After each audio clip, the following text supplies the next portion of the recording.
se trouve un mandat, celui de maire. Maire, c'est le visage de l'action et de la décision.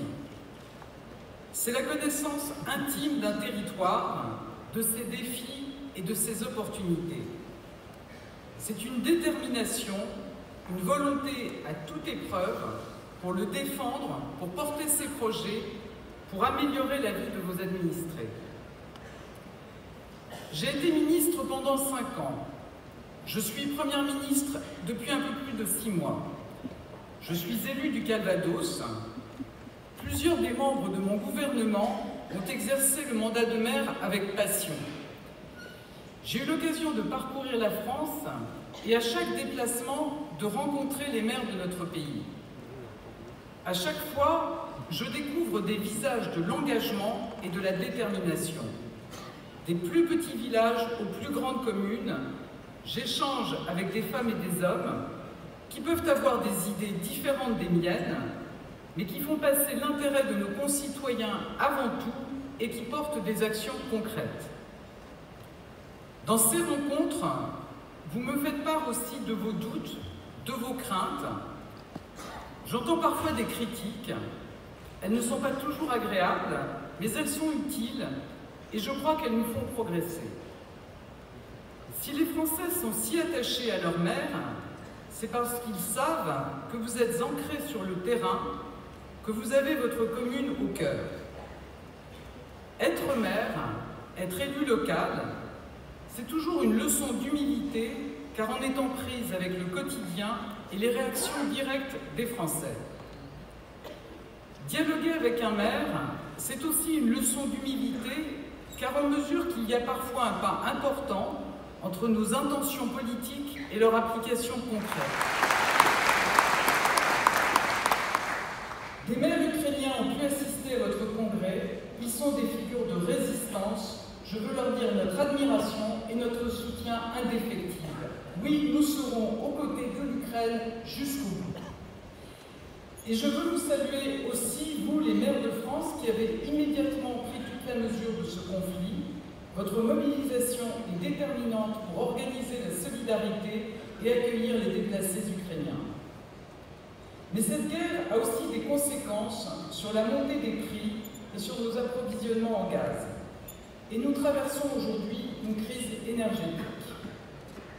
Nos concitoyens sont plus protégés que dans les autres pays d'Europe, et vous y faites face directement quand vous négociez de nouveaux contrats ou préparez vos budgets pour 2023. Les tensions énergétiques actuelles nous poussent à la mobilisation commune.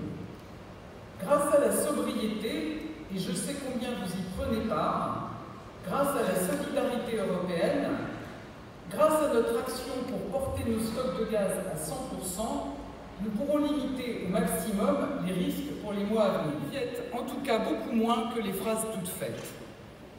Alors oui, c'est ma méthode, et elle repose sur un principe, la confiance. Nous venons à l'instant de célébrer les 40 ans de la loi de fer et des premiers grands actes de la décentralisation avec un film remarquable. Mais la décentralisation ne peut se déployer et porter ses fruits sans la confiance. Je n'ignore rien des incompréhensions qu'il y a pu y avoir. Mais avec le président de la République depuis 5 ans, avec tout mon gouvernement, nous sommes déterminés à les lever. Je vous redis ma volonté de travailler dans la franchise et la responsabilité partagée. La confiance ne se décrète pas, elle passe par des actes. Je sais combien le dispositif qui vous contraignait à modérer vos dépenses a pu paraître inutile, voire vexatoire. J'ai entendu vos remarques, j'ai échangé avec l'ensemble des associations d'élus et je l'affirme, notre intention n'est pas de maintenir un mécanisme de sanction. Nous ne voulons pas de nouveaux contrats de Cahors. Nous voulons trouver un chemin avec les parlementaires, avec vous.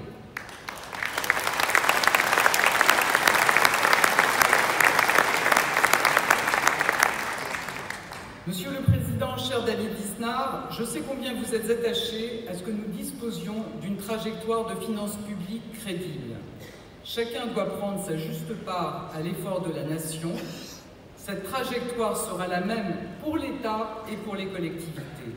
Et je sais que nous trouverons des solutions ensemble. Mesdames et messieurs, comme le président de la République l'a dit, nous devons aller plus loin et changer de modèle autour de la différenciation et de la proximité.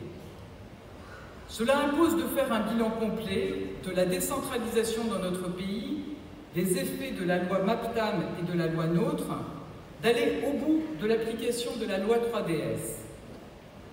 Mener une vraie décentralisation, c'est aussi rappeler quelques principes et quelques lignes rouges.